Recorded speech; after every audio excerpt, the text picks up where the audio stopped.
प्रिय भक्तों, दिव्या दरबार में गुरुजी मजाक मजाक में अपने भक्तों से पूछा कि कौन कौन अपनी पत्नियों के पैर दबाते हैं। प्रिय भक्तों, जैसे ही गुरुजी ने पूछा कि कौन कौन अपने घर में अपनी पत्नियों के पैर छूता या दबाता है, अपने अपने हाथ ऊपर उठाओ।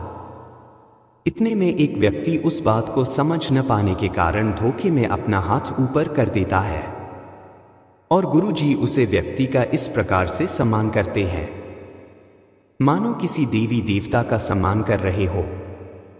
जैसे ही गुरुजी ने यह कहा कि कौन कौन अपनी पत्नियों के पर अपने घर पर दबाता है, वैसे ही वह व्यक्ति अपना हाथ ऊपर उठा देता है और गुरुजी उसे व्यक्ति को देख लेते हैं। प्रिय भक्तों, इस बात का अर्थ यह है कि पति पत्नी का जोड़ा ईश्वर ने बना करके भेजा है। इसलिए भेजा है कि यदि पति या पत्नी कोई भी बीमार पड़ जाए या कोई भी समस्या आ जाए तो पति पत्नी एक दूसरे की सेवा अर्थात मदद कर सके। गुरुजी ने उसे व्यक्ति के गले में फूलों की माला डलवाकर उसका सम्मान किया। ऐसे भी पुरुष इस दुनिया में बहुत कम है। प्रिय भक्तों, बाद में गुरुजी ने उसे प्यारे भक्त से पूछा कि तुम्हारी पत्नी आई है या नहीं, तो भक्त ने जवाब दिया, जी गुरुजी नहीं, मेरी पत्नी तो घर पर ही है। बाद में गुरुजी ने मजाक तौर पर कहा, आज पहली बार हमने जाना है कि ऐसा भी होता है।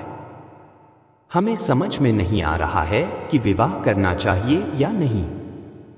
बाद में गुरुजी ने कहा, अब तो हमें टेंशन हो रही है, पता नहीं पत्नी से प्यार करना चाहिए या नहीं।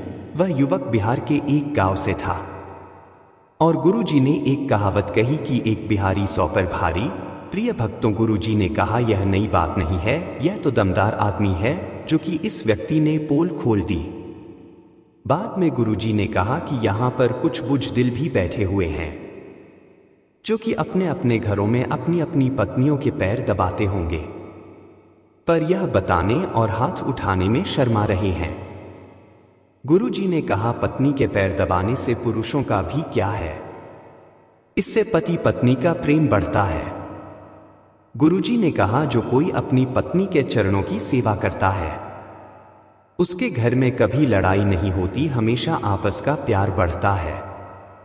गुरुजी ने कहा, अगर पति बर्तन मांजे तो और ज्यादा प्यार बढ़ता है।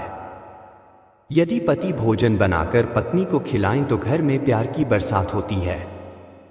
यदि पति पूरे घर में झाड़ू लगा दे तो प्यार पूरे घर में नाचता है। प्रिय भक्तों, यह तो खुश रहने के सूत्र हैं, लेकिन बीच सभा में पकड़ा गया जंगीलाल। प्रिय भक्तों, गुरुजी ने बताया कि शादी पर या विवाह पर कोई अगर गुरुजी से चर्चा करे तो गुरुजी की दृष्टि में अध्यात्म कहता है कि शादी विवाह एक ऐसा धार्मिक संबंध है जिससे प्रभु परमात्मा से जुड़ने का एकमात्र रास्ता खुल जाता है।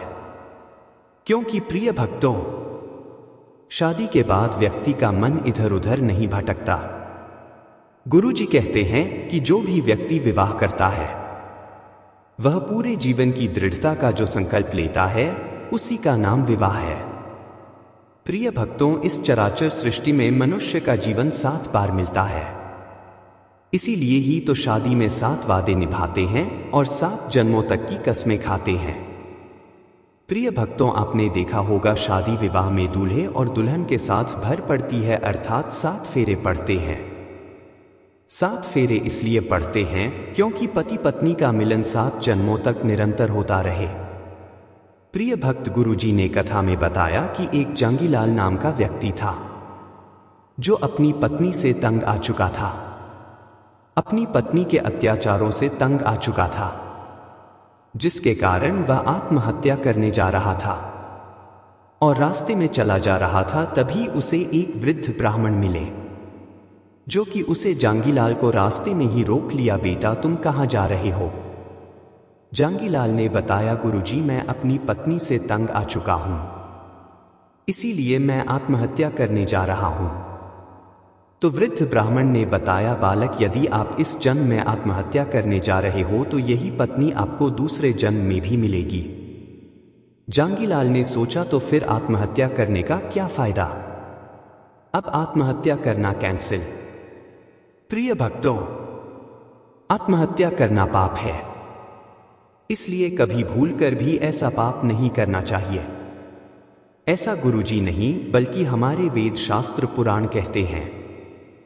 प्रिय भक्तों, यदि इस वीडियो से आपको थोड़ा सा भी हंसी मजाक का अवसर मिला हो तो अपने इस छोटे से प्यार से चैनल को सब्सक्राइब करके वीडियो को लाइक कर दें। साथ में कमेंट में जय श्री राम, जय श्री श्याम, जय श्री वृंदावन धाम लिखना ना भूलें। प्रिय भक्तों, मिलते हैं किसी ऐसी ही ज्ञानवर्धक कथा के साथ। तब तक के लिए जय श्री श्याम, जय श्री राम, राधे राधे।